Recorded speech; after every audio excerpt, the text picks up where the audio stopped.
దూత media, power of news.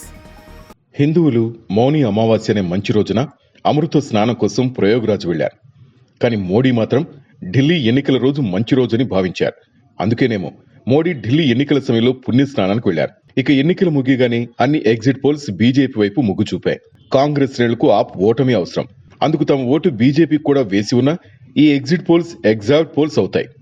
ఇదే నిజమైతే దేశంలో మరో ప్రాంతీయ పార్టీ అయిన ఆప్ కనుమరుగవడం ఖాయం.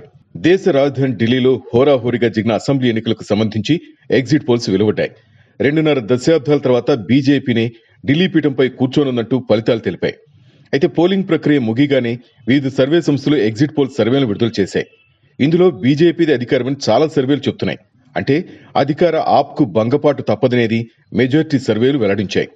మరోసారి ఢిల్లీ సీఎం పగ్గాలు చేపట్టాలనుకుంటున్న ఆప్ అధినేత అరవింద్ కేజ్రీవాల్ కు ఈ ఎగ్జిట్ పోల్స్ కంగారు పెట్టేలా ఉన్నాయి. ప్రముఖ సర్వే సంస్థలు చేసిన 10 ఎగ్జిట్ పోల్స్ ను పరిశీలిస్తే 8 ఒకే మాట, ఢిల్లీలో అధికార మార్పు ఖాయమని. కేవలం 2 పోల్స్ మాత్రమే ఆప్ కి స్వల్ప ఆధిక్యం లభించే అవకాశం ఉందని సూచించాయి. ఈ ఎగ్జిట్ పోల్స్ కాషాయ పార్టీలో హుషారు నింపితే ఆమ్ ఆద్మీ పార్టీ క్యాడర్ ను స్విచ్ ఆఫ్ చేశాయి. ఈ 10 ఎగ్జిట్ పోల్స్ ఫలితాలను చూస్తే ఆమ్ ఆద్మీ పార్టీకి మొదటిసారి పెద్ద షాక్ తగలడం ఖాయంగా కనిపిస్తోంది. 2013 ఆవిర్భావం నుంచి ఆమ్ ఆద్మీ పార్టీ ఢిల్లీ ప్రజల ఆదరణ పొందుతూ వస్తోంది. మొదటిసారి ఎన్నికల బరిలోకి దిగిన ఆ పార్టీ ప్రభుత్వాన్ని ఏర్పాటు చేసింది. అప్పటి నుంచి వరుసగా విజయాలు సాధిస్తూనే ఉంది. 10 ఏళ్లకు పైగా అధికారంలో ఉంది. ఆమ్ ఆద్మీ పార్టీకి మొదటిసారి చెడు సంకేతాలు కనిపిస్తున్నాయి. దీనిపై తాజాగా ఆమ్ ఆద్మీ పార్టీ స్పందించింది. ఎగ్జిట్ పోల్స్ ను తిరస్కరించింది. అయితే ఫలితాలను ఎప్పుడు సరిగ్గా అంచనా వేయలేం, ఎప్పుడూ తలకిందులు అవుతుంటాయి. ఈసారి కూడా అలాగే జరుగుతుందని ఆప్ ఆశాభావంతో ఉంది.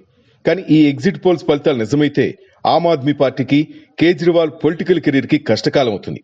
ఈ ఎన్నికలు దేశంలోని పురాతన పార్టీ కాంగ్రెస్ కూడా మంచివి కావు.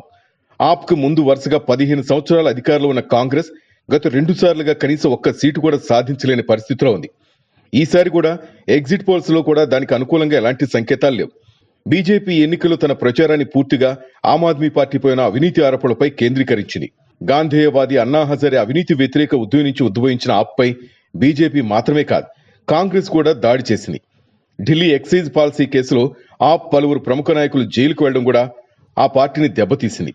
ముఖ్యమంత్రిగా ఉండగానే అరవింద్ కేజ్రీవాల్, ఆయన సన్నిహితుడు మనీష్ సిసోడియా మరియు పార్టీలోని ప్రముఖ నాయకులపై అవినీతి ఆరోపణలు ఉన్నాయి. బీజేపీ అంశాన్ని బలంగా ప్రజల్లోకి తీసుకెళ్లింది. ఏది ఏమైనప్పటికీ ఎగ్జిట్ పోల్స్ ఫలితాలు అసలు ఫలితాల మధ్య స్వల్ప తేడా లేదంటే భారీ తేడా ఉండొచ్చు. ఇప్పుడు చూడాల్సింది ఏమిటంటే ఈసారి ఎగ్జిట్ పోల్స్ ఫలితాలు నిజమవుతాయా, లేదా అరవింద్ కేజ్రీవాల్ మళ్లీ అందరినీ ఆశ్చర్యపరచడానికి సిద్ధంగా ఉన్నారా అని. మరి ఫలితాల కోసం ఫిబ్రవరి 8 వరకు ఆగాల్సిందే.